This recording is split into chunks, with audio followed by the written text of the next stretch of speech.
حضرت عیسیٰ علیہ السلام کا گزر ایک پہاڑ کے پاس ہوا. اس پہاڑ کے اندر سے چیخنے چلانے کی آوازیں آ رہی. پہاڑ کے دامن میں ایک بستی تھی.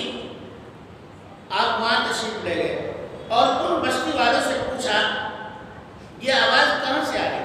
انہوں نے کہا کہ ہمارے باپ داداؤں نے بھی یہ آواز سنی اور ہم بھی سن رہے ہیں. یہ آواز اس پہاڑ کے اندر سے آتی ہے جو ہمارے سامنے ہے.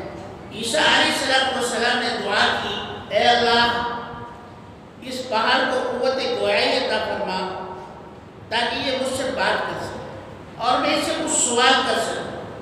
تو اللہ تعالیٰ نے پہاڑ کو زبان عطا فرمائی.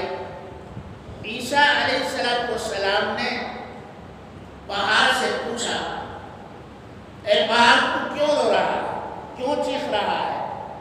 تو پہاڑ نے کہا کہ میں اللہ کے خوف سے چیختا ہوں, چلاتا ہوں, اس لیے کہ اس نے بتایا ہے کہ جب دوزخ میں انسانوں کو ڈال دیا جائے گا اور دوزخ کہے گی حل من مزید, حل من مزید, میرا پیٹ خالی ہے, ابھی اور ڈالو, ابھی اس میں اور ڈالو.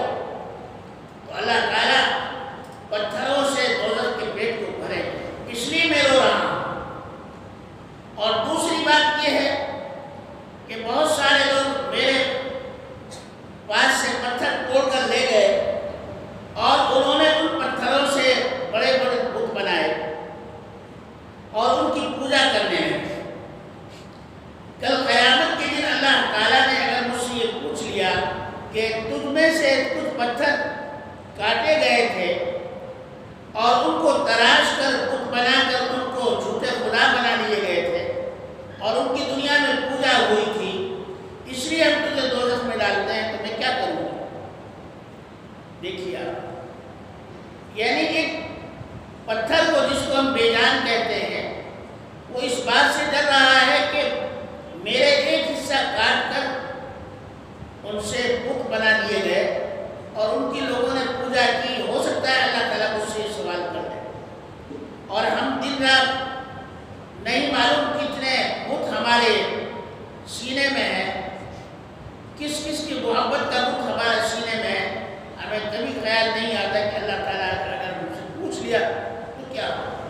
چنانچہ حضرت عیسیٰ علیہ السلام نے اس پتھر کی یہ چیخ و پکار اور اس کا خوف اور اس کا ڈر اللہ کے سامنے بیان کیا. اللہ رب العزت نے فرمایا کہ اے ہمارے نبی تم اس پہاڑ سے کہہ دو کہ میں نے تمہارے چیخنے چلانے اور تمہارے رونے کو قبول کر لیا. اب میں قیامت کے دن تجھ سے یہ نہیں پوچھوں گا کہ تیرے جسم سے کچھ پتھروں کو نکال کر بت بنا کر ان کو پوجا گیا